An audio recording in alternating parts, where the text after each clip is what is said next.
energy poverty is like disproportionately impactful, obviously, for like people who have less money. And if you're middle class and you can afford to get a battery which reduces your costs, it seems like a little bit unfair that you have to have the money to save the money. And we will end up with kind of a dual class energy society if we're not careful with this.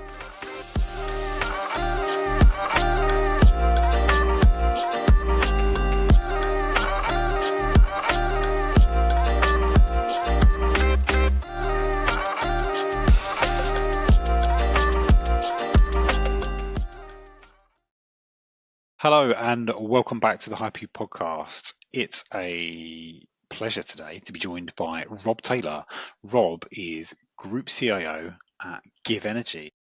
For the folks in the audience that maybe aren't familiar with GivEnergy or yourself, Rob, do you want to just give us a run through of what you are up to and what you do? Sure. So GivEnergy, we're primarily known as like the biggest manufacturer of home domestic batteries in the UK, so battery storage. We also do commercial storage as well. Mostly behind the meter type batteries. We do a number of other smart energy devices as well, but like kind of where we're the market leader is the battery storage sector.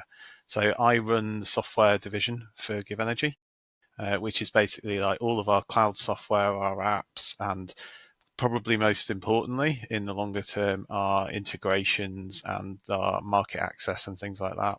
Small, easy job, simple stuff. Oh, it's dead easy. I sleep well and feel rested. Yeah, no complexity, nothing changes, nice and fine. Simple. It's just a few software bits. It's a really funny space because like it's just hard. It's all hard, but the domestic case is so much like more vast with the number of manufacturers and things like that, the different systems you integrate with. I guess what does your day-to-day look like? So, I mean, a lot of it is staying in the detail at this stage. So, I work really closely with the teams we've got. We have like a number of different customers. So like basically we have our end users, but we also have our installers, we have our expert users, API users, and then obviously our internal development and things like that. So I'm working across the teams and kind of synchronizing and then working with a bunch of external partners and explaining, how they can use our systems, some of the further looking forward things like market access and how we actually interact with the grid and with other, peripheral sort of components of the ecosystem. So, it's really varied, super interesting. I do feel, I make churlish comments about how tired I am and things like that, but I really enjoy it. It's really good fun.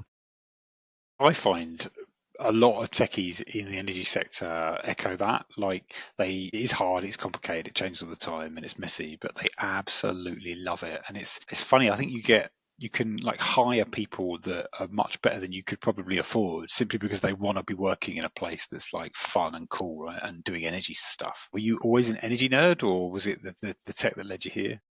No, I mean, my journey to it is like kind of quite personal. So I bought an old house and had an enormous energy bill. I was already pretty interested. I'm a scientist as a background, and like, I was already interested in like the climate crisis and stuff like that, just from a science point of view. But it really brings it home to you when you buy a house and your first energy bill is £800. Of like probably need to be a bit more on top of this, and then there's there's a rabbit hole which I think a lot of people go down of like, oh, why is it like that? Could this like be optimized? Why is this set up in the way it's set? And I think like a lot of us energy geeks like sort of start out with solving something personal and then thinking actually, this should be better for a lot of people. How do we make this better? And that's certainly what happened with me. I had no background in the energy sector before GivEnergy.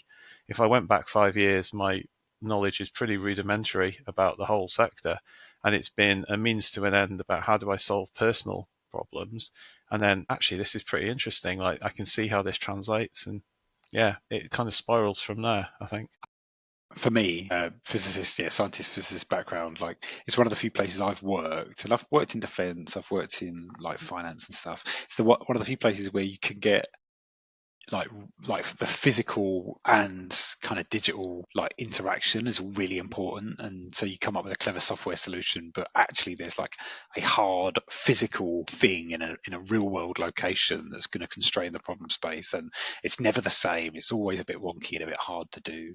Like for me, that just keeps me sort of really engaged in some of the problem space. And I'm guessing that must be like even harder in the domestic case. Like interoperability is something we bump into a lot of the time, and it's quite a big topic in the home tech space. How does GivEnergy look at that? Well, I mean, to be honest, like if I rewind again, it was one of the reasons why I was so interested in coming to GivEnergy was like I thought GivEnergy were pretty forward thinking in this space. So even before I joined, they had an open API, and that was like back when openness was like something which was generally like viewed as a not a good thing, I think, in the sector. Everyone else had either completely undocumented or closed and monetized APIs and things like that. And GivEnergy were open, and they had this like brilliant expert user community around them in Home Assistant because they'd enabled that community to talk locally and things like that.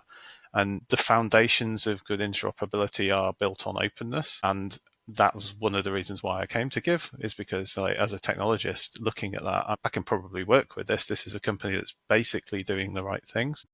So yeah, I mean, I think you're absolutely right. Interoperability is really key.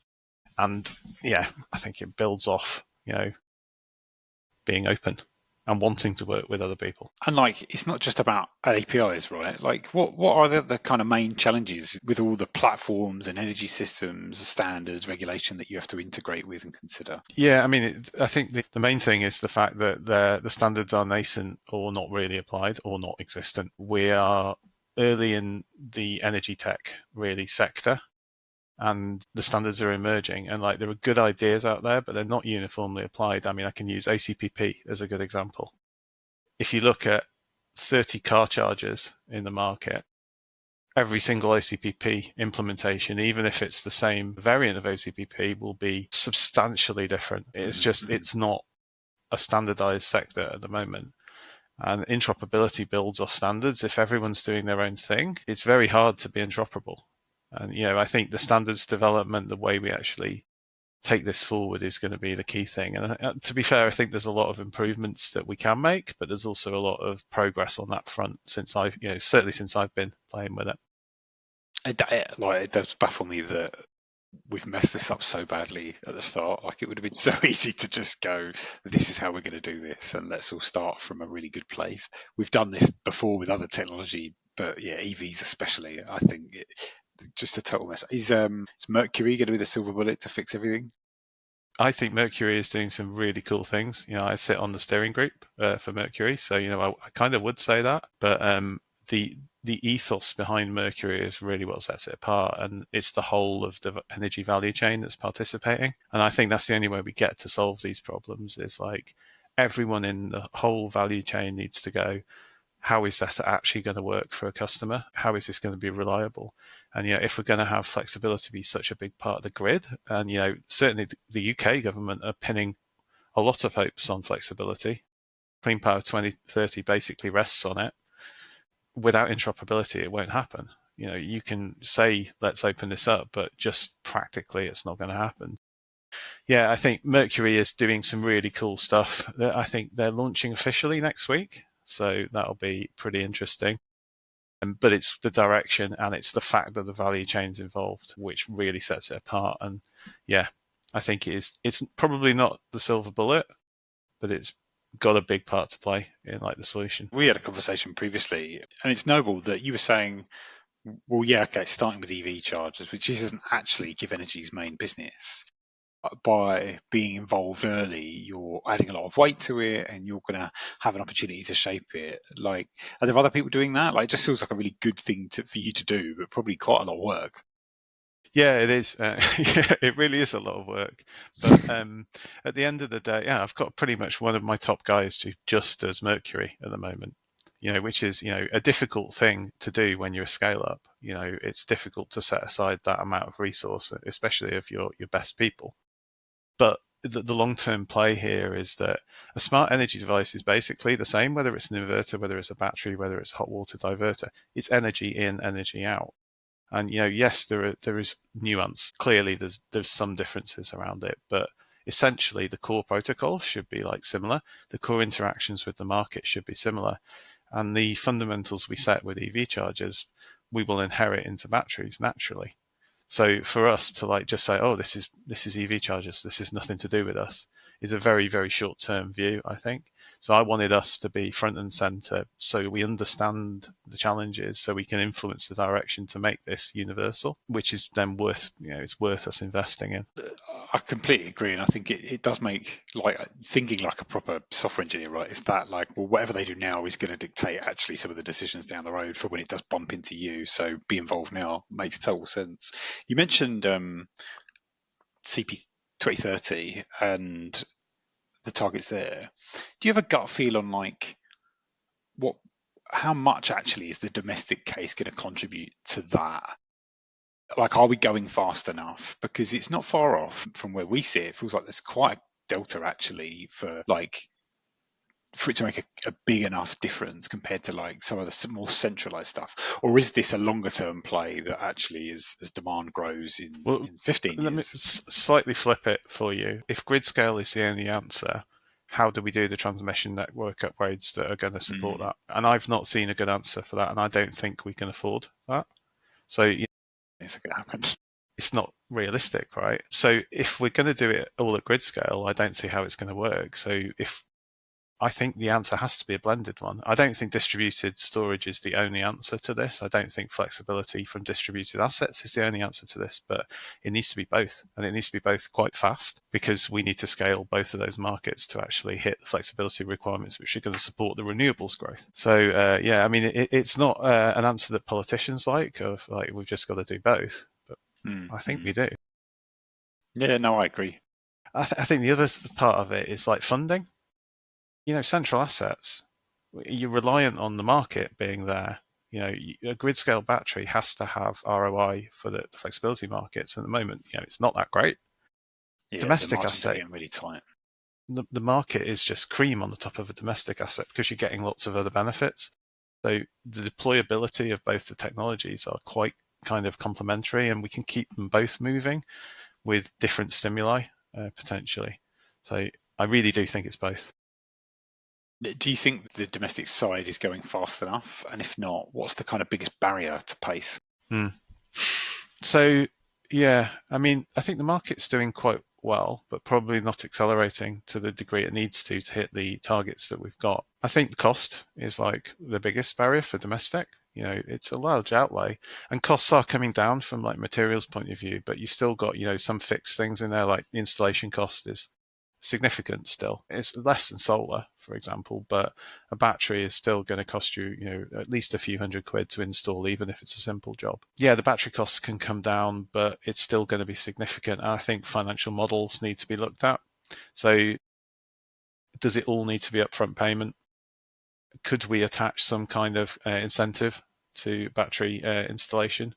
At the moment, you don't get any. There's no grants available at least in England. The boiler upgrade scheme is showing how much you can apply a stimuli to heat pumps. Why wouldn't we consider doing some similar sort of thing for batteries? And that's one of the things we talk with government about. Everyone wants subsidies, everyone wants money in their system, but if we want to go faster, that's quite a simple button to press because we've already got the infrastructure for it. Yeah, so up in Scotland where I am, it's last summer one of our staff actually benefited from a huge subsidy grant for both heat pump and solar and battery installation, the whole kit caboodle. And it was really good, actually. It was like a big sum of money as a grant, and any extra over and above was given as a loan as a really cheap, like interest loan, and they stopped it like at the start of last summer, I think. But it just meant that you could get all of it done affordably as like an individual and go forward with it. So like, I hope that comes back because I think it makes total sense, and it unlocks this kind of modern new technology for like normal people, right? Well, I mean, otherwise you end up targeting basically the middle class, like people who can afford to do it. And energy poverty is like disproportionately impactful, obviously, for like people who have less money. And if you're middle class and you can afford to get a battery which reduces your costs, it seems like a little bit unfair that you have to have the money to save the money. And we will end up with kind of a dual class energy society if we're not careful with this.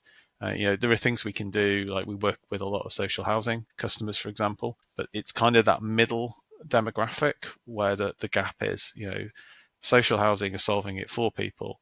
The middle class can solve it themselves, but people who are kind of in the, you're working, you may not have like £5,000 just sat around to invest in your future costs. It's never going to be priority, right? Yeah, and that would be where, if I was government, that's where I'd be targeting funding, is some kind of means-tested approach to stimulate adoption. Yeah, and like it makes sense, and it would back things up. It would also, like, again, on the domestic scale, it would actually unlock a lot of like economic stimulus for the companies that are going to be involved, right? And compared to like big grid scale infrastructure that will go to a handful of companies that are already giants, it's gonna go to local installers and local engineers. It's not just going to be offshored to the Cayman Islands or whatever and be done away with. Because GivEnergy does touch on a lot of stuff, battery, solar, EVs. To GivEnergy, what does whole home optimization look like? So when you start thinking about market interaction and like the net drawdown from the grid, or push up to the grid from a device, and the moment you start thinking about flexibility, if you think in silos, you're inefficient. Now, we're kind of lucky in the battery world, which is our home turf. We are probably the biggest asset in most homes who are interacting with the grid. It's like the most impactful asset. Yes, you could argue an EV, but like it's not really bi-directional, whereas a battery can be bi-directional. So we're kind of in a luxury position where we can basically say, yeah, we'll act as a silo and it's still effective. If you look around the other parts of smart energy, if you look at like hot water storage, heat pumps, EVs, actually sometimes us acting as silo is not like in the net benefit of the grid or the customer. It's just like from a single point of view, we're optimizing for ourselves. Now, if we had visibility of like what everything was going on around the whole home, you could perhaps act in a slightly better way to get like a better outcome for the homeowner, for the grid. But you need that whole home view to be able to do that. And at the moment, like partly due to interoperability and partly due to topology, we just don't have that. So whole home is definitely something that we're heading in the direction of. And we think the whole market needs to be thinking about how do we enable whole home. It's not an easy problem to solve, for sure. But I think it is the direction we've got to go as a sector. And just to change gears a little bit, because like I'm interested in supply chain and some of the how these things are manufactured. You can't build all of it, right? And we're going to be importing stuff from overseas. There was some discussion in the news recently about believe it or not, like rogue comms devices in Chinese inverters. Now, I'm always skeptical of how much is real, how much is propaganda. But what about like what kind of vulnerabilities, security concerns to keep you up at night, and kind of do you really lean into? I think the supply chain aspect is definitely one. So, the supply chain in terms of the physical, the hardware, it's the most obvious one, and it's probably one of the easier ones to detect by device inspection and like, what does that chip do? Those kind of questions. From the intel I've had, that is a real story. It's been reported in Reuters, Telegraph, a number of other outlets, and like informally we've been told, yes, I won't mention the name of the manufacturer, but it is real. But you only have to look at like the Hezbollah pager attacks to see like a worse, an even worse example of like supply chain attacks in hardware. But like for me, the one that really worries me is actually not the hardware supply chain attack; it's the software one. So like, yes, you can put a chip in that does something rogue, but what if your firmware or your cloud software has the same backend? And where people are really not asking the right questions at the moment is where is my control software written? Now, for me, the written bit, we see a lot of like, frankly, nonsense and like spin on this of like, we're ISO 27001, we're GDPR compliant. But actually what your compliance is detecting there is like where your hosting is. So what? If I write software, it can be hosted in the EU, it can be hosted in the UK. I can put a backdoor in it. Mm-hmm. Still hosted on something which is compliant, but compliance is not the thing. It's trust. And like where we're not getting the questioning right yet, and there is movement in this direction, is like trust. And let me give a specific example. It's not real world as far as I know, but it could very easily be. If I'm writing cloud control software for an inverter as a Chinese developer, the Chinese government can compel me to write something in there which would allow control from the state. Now, whether they do or not is kind of moot, but the risk is there because in their laws they can do that. It's a little bit alien to us in like the Western world that could happen, but the fact that it's there as a risk is just something which to me says when you've got all these devices interacting with the grid. I mean, look at Spain, a few weeks back. If you did want to destabilize a grid, that would be a very good way to destabilize a grid. I'm not saying China are planning to do it or anyone's planning to do it, but if the attack vector is there, it feels like something we should be trying to mitigate. And at the moment, the direction of security is heading down the compliance route, which is by nature retrospective. I don't think anyone's going to be particularly impressed with Ofgem giving a fine if we've had a grid outage for 2 days. It feels just not the right proportionate response. That's what keeps me awake at night. And yeah, the thing is, as a UK CIO responsible for UK written control software, if I did that, I would go to prison. What would happen if it's not a UK, EU, US person? Who is actually accountable and who's going to be held for that? Yeah, that's the sort of thing where we need to be asking much tougher questions about. I'm not saying cut China out of the supply chain. That's ridiculous. We need to work with everyone, but are there ways that we could get trust guaranteed via our protocols? And I think there's some really interesting work going out there. TEIA is an interesting protocol, which is just coming up on the outside now. So TEIA are the Trusted Energy Interoperability Alliance. They're doing some pretty cool stuff. But yeah, it's not really adopted yet. I don't think it's fully understood the impact of this stuff. And I think the best thing we can do in the sector is just make sure the right questions are being asked about this. How much because you have visibility into both tech and commercial, right? How much does that kind of security concern supply chain bleed into the customer side? Or do people just not care and want their energy bills lower? I don't think people realize at the moment what it could mean. Energy data, it's interesting because the ICO know this. The ICO say your energy data is personal data. You need to treat it as personal data. It's identifiable, because you can link it to other things and you can say, this is, MPAN, this is your usage pattern. You can detect whether someone's in the house or not. You can detect, have they driven their car that day?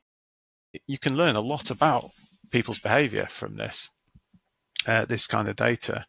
And at the moment, I think you get some people who have privacy concerns generally, and they might be taking notice of this, but certainly installers, distributors are not really aware. They're just selling boxes as far as they're concerned. And most customers, I don't think, have realized the implications of what could happen if suddenly your battery starts charging and your mains fuse blows, because everything's interacting in the wrong way or being controlled badly. It is hopefully a matter of time, but I think it's not high up the consumer consciousness at the moment, for most people at least. And what kind of trends and conversations are what is right at front of mind? Definitely cost. If we're being honest, I think many of us who got into energy tech got into it for climate reasons. It's because it is the right thing to do. We want to make a contribution to the planet. But actually what we're seeing is most of those people in the consumer world have now already done stuff, or those who are able to have done stuff. Now most of the people buying are doing it for economic reasons, which is actually really good because it's a sign the markets work. It's the market stimulus has made people want to invest in this because it will save them money. Great. That's something that works. But it does mean that you select products based on those economics as well. And ROI and that sort of stuff comes a lot higher up in consumers' understanding. I think it's quite a simplistic ROI understanding at the moment because basically a lot of the ancillary revenues which will be generated are not actually in the market yet. So people are literally just going, what's the cheapest box? Because I think that's probably not long-term what they need to be asking. It's what's the best return to me overall is a much better question. But we need to enable that a bit because it's also a more complex question. And onto just thinking about that in light of the data question, what are people concerned about their data and how that's used, and what kind of clever things are we doing with it at GivEnergy? Well, some people are definitely, and those people I think are the sensible ones. You should be concerned about your data. It is your data, and it could be used badly. But yeah, what we're doing at the moment is like we're just starting to spin up our data science capability. If I'm honest, so we know what we want to do. We know we want to do whole home optimization. We know what data feeds we want. We're building the infrastructure behind it basically to do what we want to do. But we're relatively early in our journey. We're not trying to we don't want to just release AI buzzword. If our app is AI Sure, enabled. everyone else does.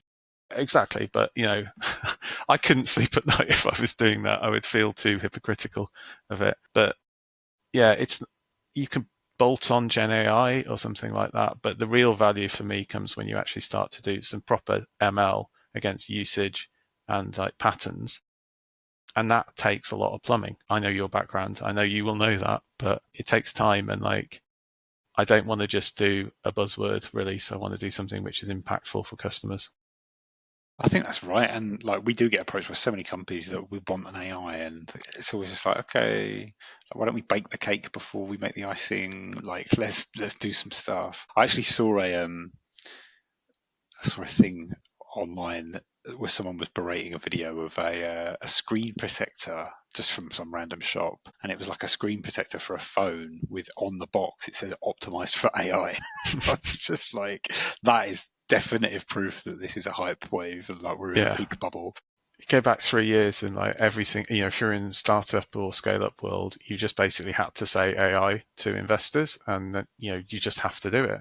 And it's I think it's become the same now to customers of you just have to say it, and they're, oh, it's better, it's got AI. But what does it do? I think the benefit is what actually matters, not the technology. Technology enables stuff. Technology is not a means to an end in itself. AI is just one thing that should be in our toolbox to do things better for customers. And I think actually, in this world, if you are going to use Gen AI and large language models and stuff, they tend to have a massive return, not in a chat interface to that's quite cool and it enables people, gives them an interface they can use. But actually, it's doing some of the hidden stuff, some of the craft, under the hood, and that is very manual, very human systems integrator type stuff. We've seen some fun use cases there where you use it to translate between things that are hard to understand or intractable for mere mortals like me. It's an interesting space to watch, but I think 90% of the value is still to come from even just traditional statistical forecasting methods and optimization and stuff that's been around for a very long time and not very hyped, but actually incredibly powerful and will get you the answers you need. Yeah, If you can do all the plumbing. Personally, I use Gen AI quite a lot in my own workflows, but that's because I can get specific value from it, and I know what it's doing, and I know the limitations of it as well. And I think there is a school of thought out there that it's just magic, and you can just not question it, especially in the LLM space. Also, with things like optimization, I think people, just looking at our customers, if we were to release an optimization tool that just changed your settings constantly without any explanation, for a start, I don't think it would be as good as people initially. In the future, I think it will be probably better in the future, but we would not be able to explain why is your system charging now? Why is your system discharging? Why have you done this? Customer support, how do you explain that? It just becomes very, very difficult, and I think it would be frustrating for the majority of users at the moment. Mm-hmm. But that says, I absolutely agree that we are investing in it, and we will continue to, because I think if you do it right with the right level of explainability, then it can become very powerful. It's just releasing something fast feels like totally the wrong approach for actual customer value to me. And on the security thread, I wholeheartedly agree.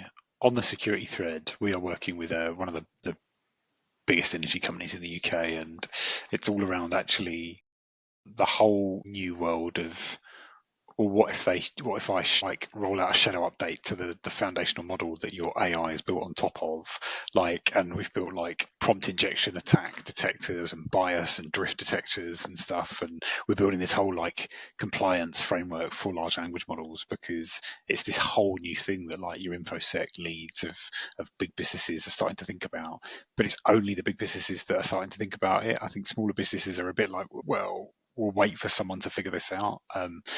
But yeah, like we're talking about control systems that could have malicious like functions put within them, hardware stacks that have chips and other things that maybe do comms or whatever, but actually fundamentally you're just making API calls to some random server, and they don't have to tell you. Like the was it Claude 3.7 that got dumbed down just a few weeks after it started and broke a load of use cases and stuff. Like that's a new concern that I don't think enough people are talking about in this And I space. think there's the low speed skew stuff as well, of like you don't even need to make it wrong, you just need to make it slightly less accurate and apply a skew over time, and then suddenly your grid interactions are not what you're expecting, and then things like grid outages will happen and we won't even be able to say why if that's the case.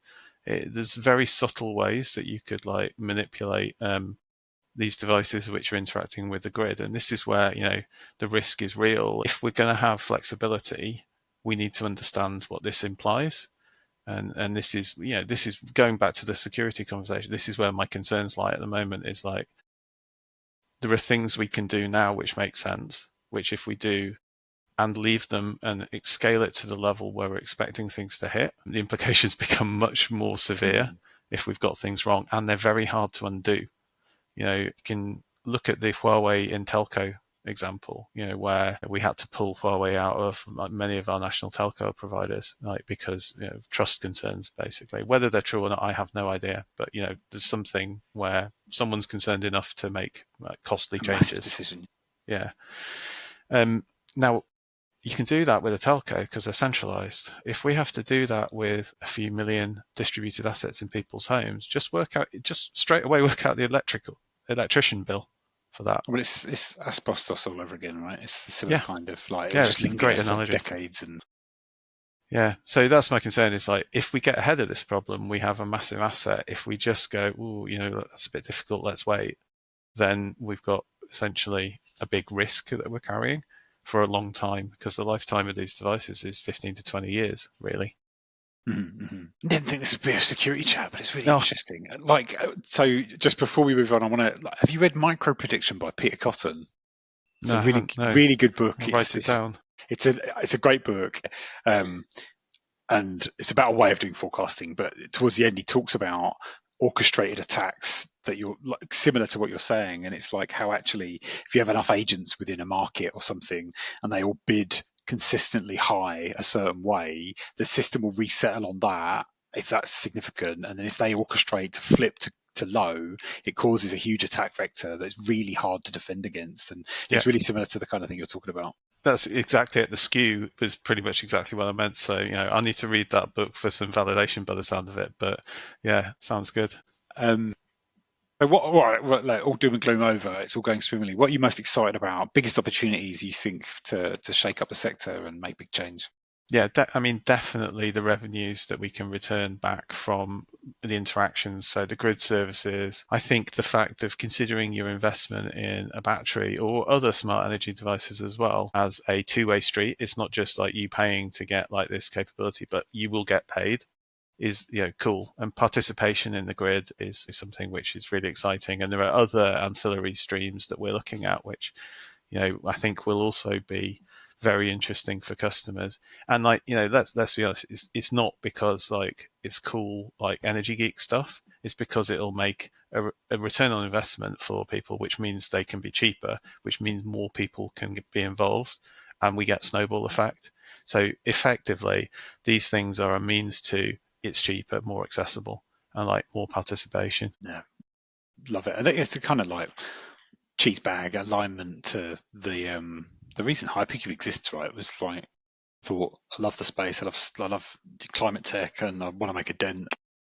If all we do is make renewable assets more efficient or more profitable, then actually in a small way we act as an accelerator to kind of if I'm going to take 50, 100, 200 people's labour, point it at something, try and make it a bit meaningful and do that. And yeah, it's a fun space to play, definitely. It really is. And there's so many ways that you can improve because it's a new sector and it's forming. And you guys, I talked to you, I remember pretty much 2 years ago, and you were in a very different space then. And just to see the different people coming on and the right attitudes gaining traction, it's a satisfying place to be in right now. But there's so much to do. A long way to go. Yeah, definitely. So much to do.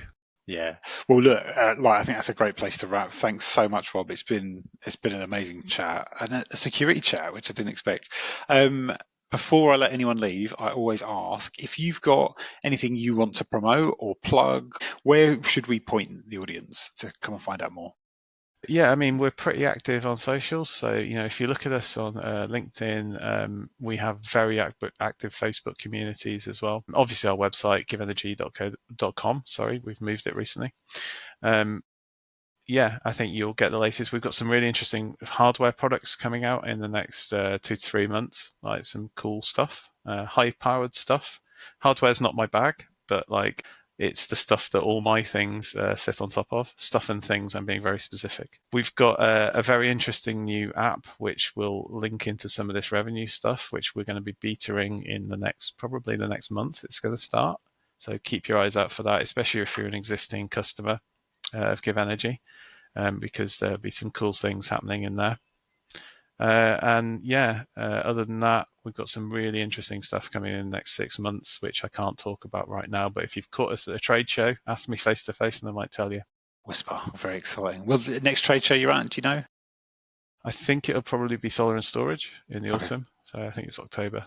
For me personally, I think we've got the SEF one and things like that. But I'm not sure if I'm personally at that. Well, thank you again, Rob. It's been great, and all the best at GivEnergy. Thanks. Really enjoyed it. Cheers, Adam. Great conversation with Rob Taylor from GivEnergy there. GivEnergy are one of the UK's leading domestic battery manufacturers.